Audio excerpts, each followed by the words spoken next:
Ladies and gentlemen, welcome to my first video game review of 2011. I'm Gexup, and this is a very special review on a special game called Beyond Good and Evil for the Xbox, PC, PS2, and GameCube. This is a special review because this is something that I've been waiting to do for quite some time, and I feel it's the perfect time to give recognition to one of Ubisoft's most hidden gems. The game is set in the beautiful yet dangerous world of the planet Hillis, populated with humans and anamorphic beings, where the planet is at war with an alien race called UNDUB who dares to threaten the existence of the peaceful planet.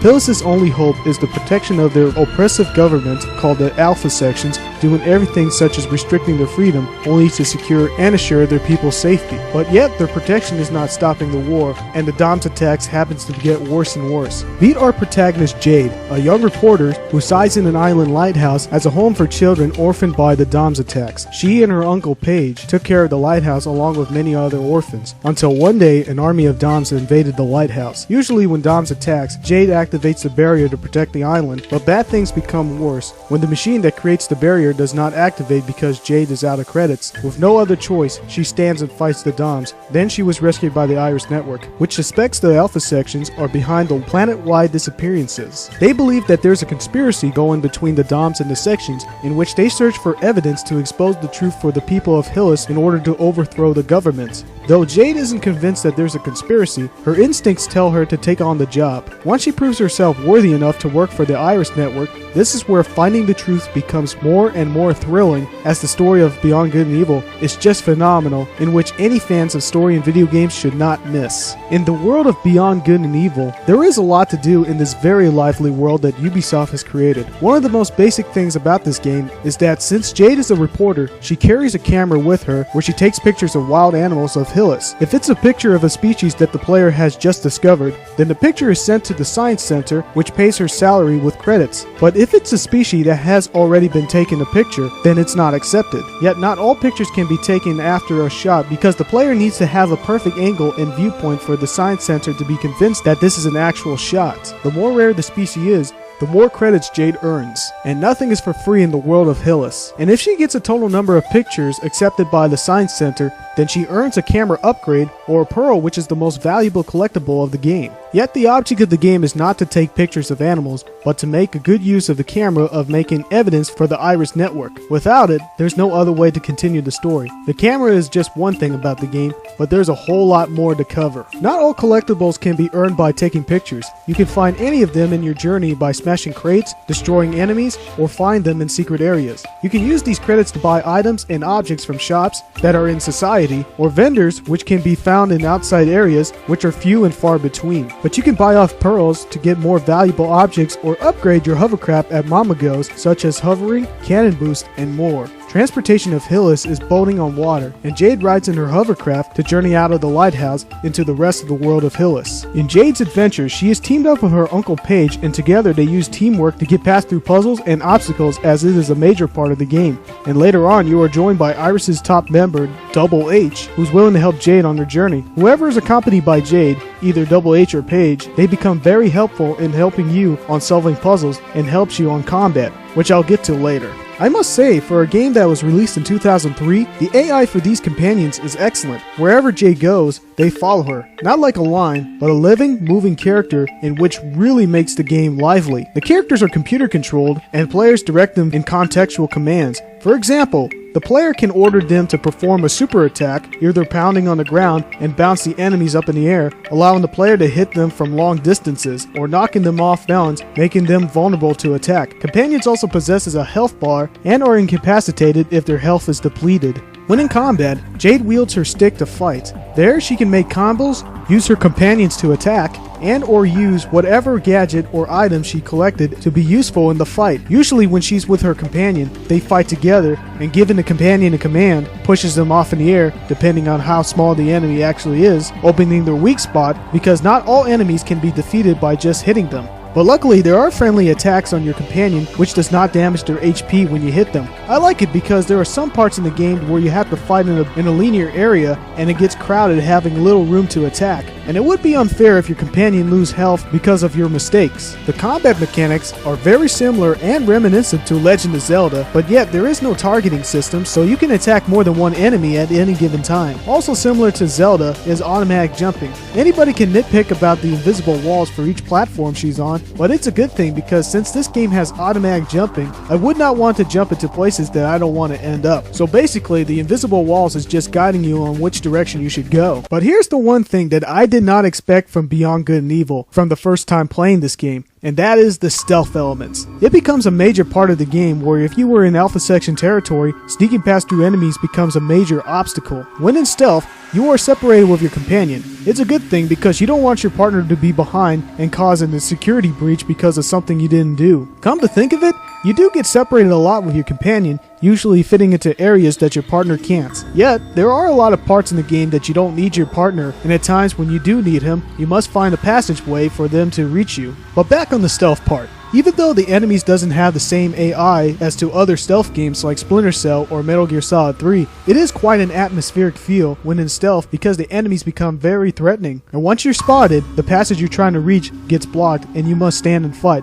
But later on in the game, getting caught becomes a severe consequence because they have cannons that can give you instant deaths. But the stealth part of the game are not that hard because the enemies are not that smart, and usually it's the player's fault for getting caught because of not making the right decision to wait and act. At this part of the game, it's all about trial and error. Plus there are some parts in the game when in stealth that I find very clever, such as hiding in the elevator with crates, but that's actually a side quest. Side quests are usually about playing mini games, racing on your hovercraft, taking more pictures of animals for the science sensor, solving puzzles in secret areas, and more sneaking in Alpha Section territory. The reward in accomplishing side quests is to earn pearls, as they are a huge part of the game, and they are used to buy some of the most important items and upgrades. Speaking of which, upgrading your hovercraft becomes very important because there are places you have to go, but can't reach due to Alpha Section security that you have to use to overcome the obstacle that prevents anyone from passing through. You start your hovercraft with nothing, but you must get to Mama Goes to make your hovercraft more powerful and more accessible to the world. Speaking of the world, Beyond Good and Evil feels very lively. The creatures move like how animals would do, the characters moving around and can communicate with, game time turning from night and day, and very well done level designs that truly is glamorous and atmospheric to look at. Michael Ancil, who we all know as the creator of the Rayman series, has done a very excellent job with Beyond Good and Evil. I mean, you can see a lot of heart and hard work put in this game as you play through it. The way I see it, it's more than just a game. It's an experience in which anyone should give a try. There is magic in this game that you don't get very often in video games. I mean, you could just feel it just listening to the soundtrack, and I've got to say that the score is really heart-touching, and it truly fits the mood of where Jade is in.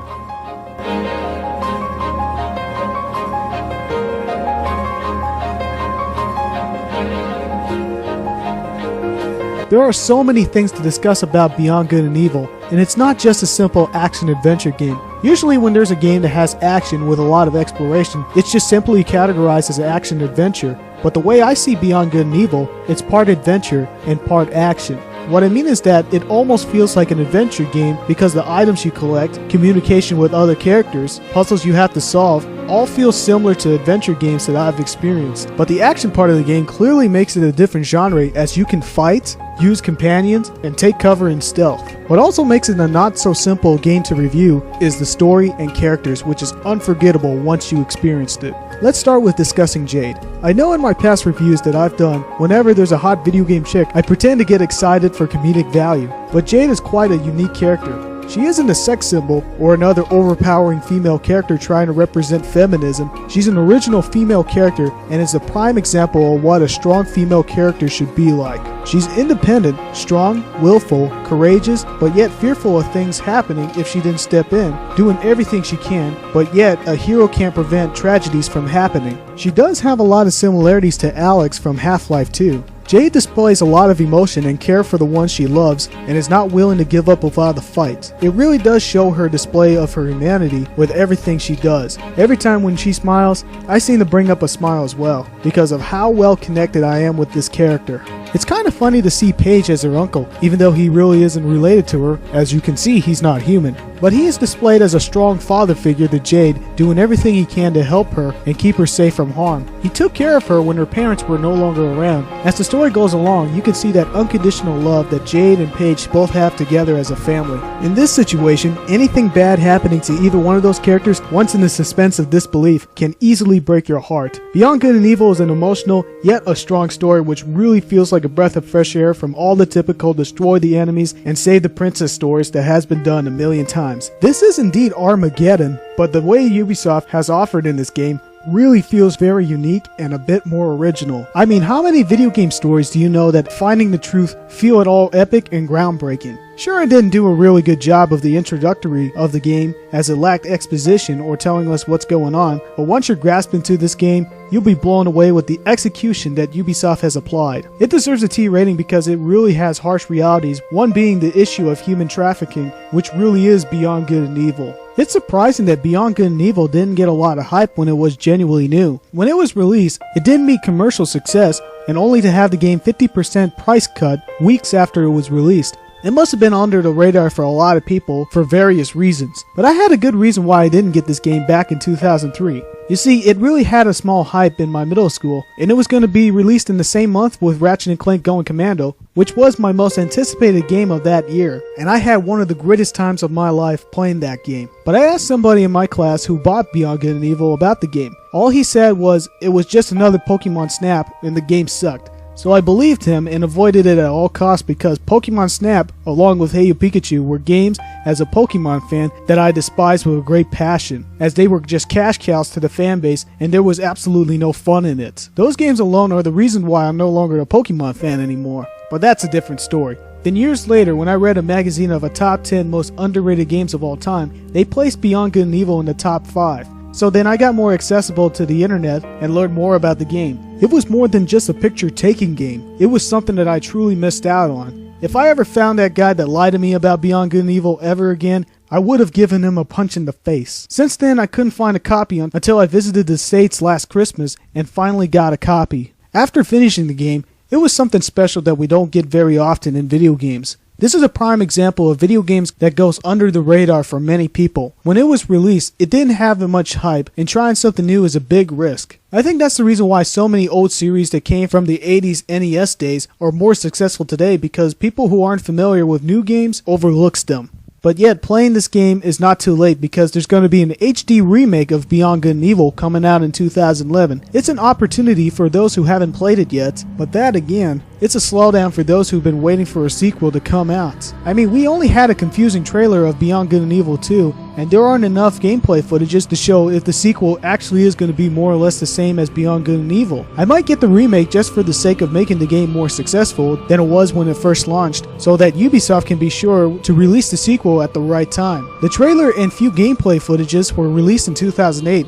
and I haven't heard anything new about Beyond Good and Evil 2. I am anticipated for the sequel because the ending of Beyond Good and Evil, without getting into spoilers, was devastating. Beyond Good and Evil is a game with a lot of heart. Anyone should experience the magic and adventure to witness the greatness in video games. From beginning to end, I was captivated with this thrilling adventure. My only complaint is that the world of Beyond Good and Evil isn't big enough. You might consider it nitpicking, but there are a lot of games before this that had a huge open world with a lot more things to do. This game would have been better than it already is if they had more side quests and variety rather than getting into the main quest. But other than that, Beyond Good and Evil is a pure game. I can argue that it's better than all of Ansel's Rayman games because of how much effort has been put in this game, yet it failed commercially, having so many people to miss out on this game. It doesn't matter what kind of gamer you actually are, I strongly recommend anyone who has a passion in playing video games to witness the greatness of Beyond Good and Evil.